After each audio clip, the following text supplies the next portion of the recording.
Hello, ladies and gentlemen, boys and girls, men, women, and children of all ages. This is actually the second time I tried to do this video. The first time, the audio did not record, but welcome to the premiere episode of my fantasy baseball series. Today, we're going to be dissecting the 2014 ESPN projections for the top 10 players of fantasy for 2014, and as well as what I agree with their stats and what to actually expect, because a lot of these projections are pretty janky for these top 10 guys. And then at the end of the video, I'm going to provide you guys with my order for this top 10, as well as some guys I don't think should be in the top 10.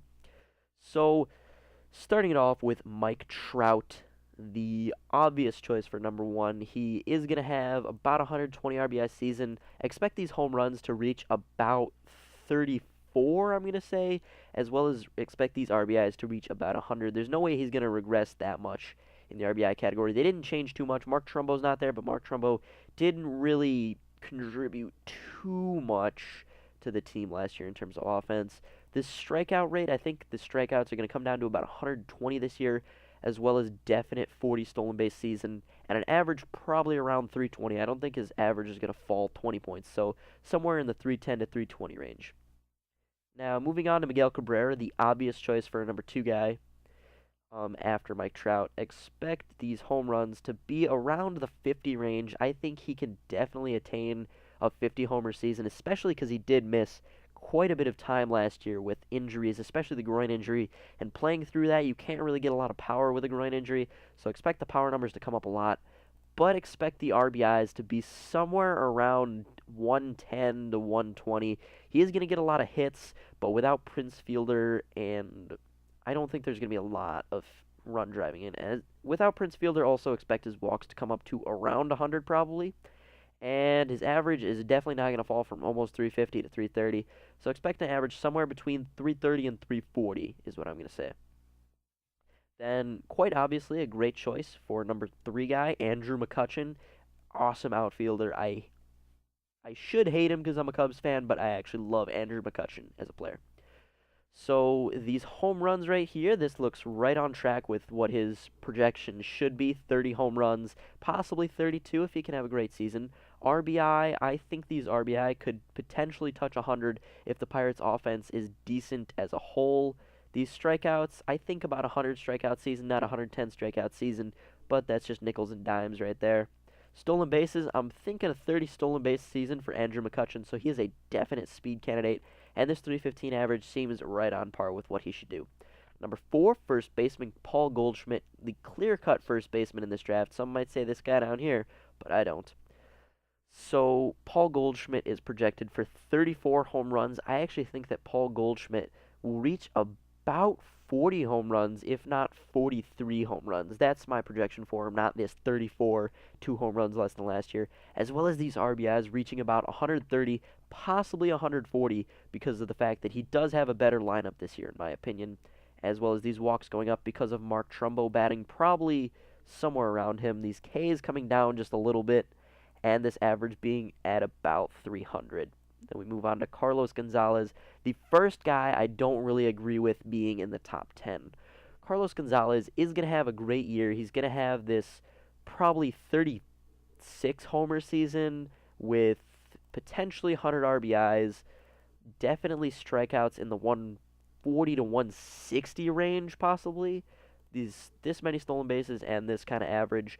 But the thing that really frightens me about Carlos Gonzalez is the injuries. I don't think he's going to be able to come back too well from this injury, and even if he can, there's definitely a chance of re-injury and stuff.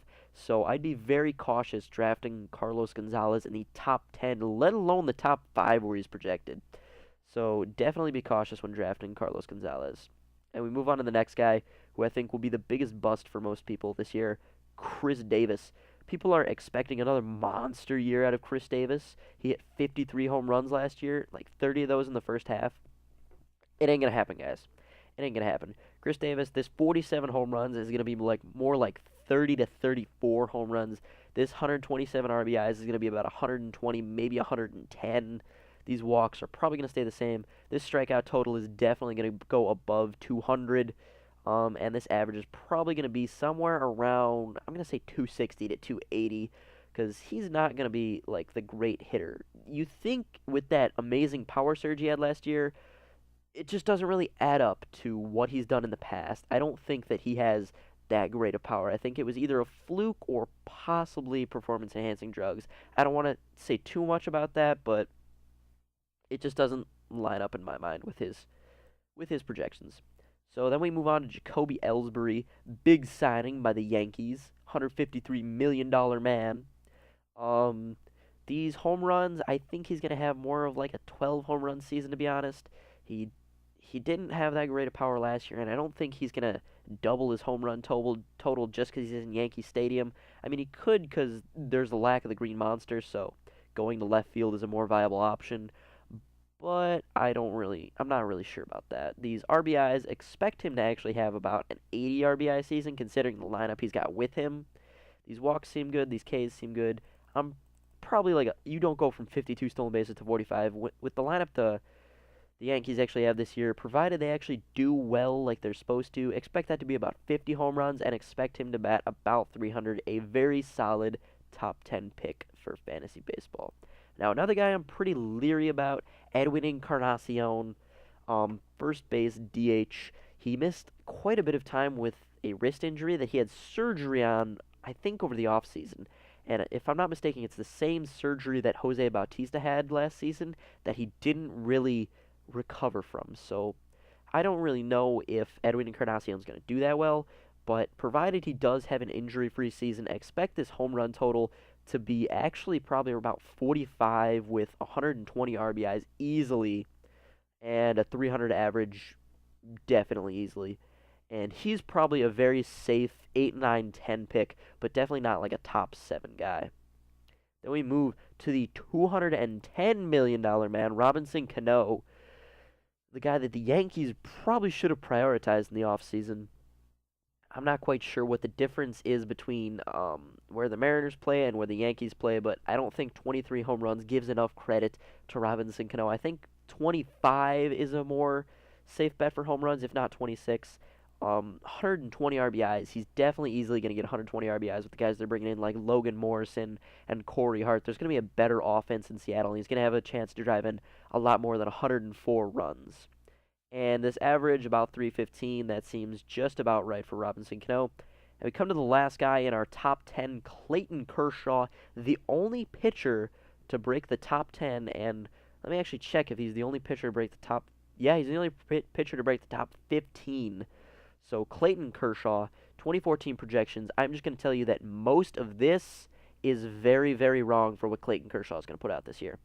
So Clayton Kershaw had a Cy Young winning great season last year, and this is like way too regressed to think that he's going to do that this season. I expect Clayton Kershaw to hit at least 240 innings this season. I know that seems like a lot, but that's something that, like 236 last year, he could definitely hit 240 this year, especially because he's going to be the anchor for that Dodgers rotation. And with the amount of offense, he's probably not going to get replaced in those high-scoring games too deep into the game. I think he can pull off 50 to 60 walks easily. I think he could pull off 140 strikeouts, if not 150 strikeouts this season.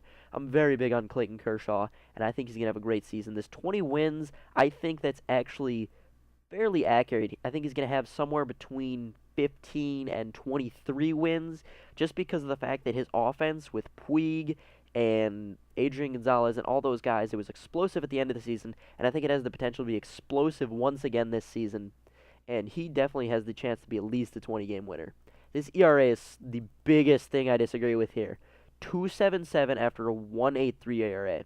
That doesn't add up. I expect Kershaw to actually have a 2.3, possibly as low as 2, possibly as high as 2.5 ERA.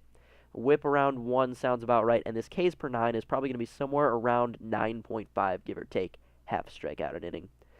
So that is it for the top 10. As for my rankings for the top 10, I would probably go number 1 as Mike Trout, number 2, Miguel Cabrera.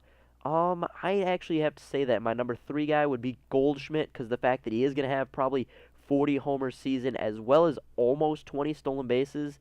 Then I'd have to go with McCutchen, who's probably going to have at least a 30-30 season in my mind.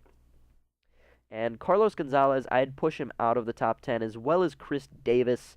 So I'm not even going to rank those guys. So then my 5th guy would probably actually be Clayton Kershaw, because he is probably going to have another Cy Young potential year this year.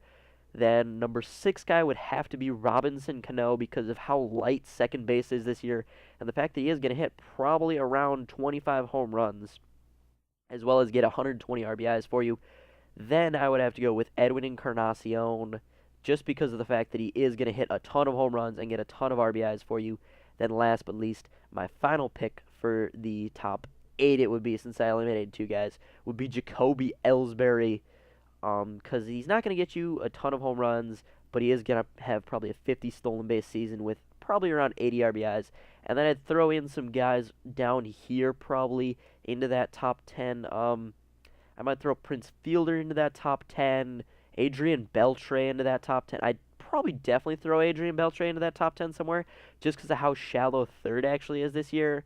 And then, as for rounding out that top 10, I'd probably have to say that Tulo might be in that top 10, just because of how shallow short is this year. So Tulo would probably be number 10, and then Beltre probably number 8, knocking Jacoby Ellsbury back one. So I want to thank you guys for watching this video. Let me know what you guys think of my picks for the top 10.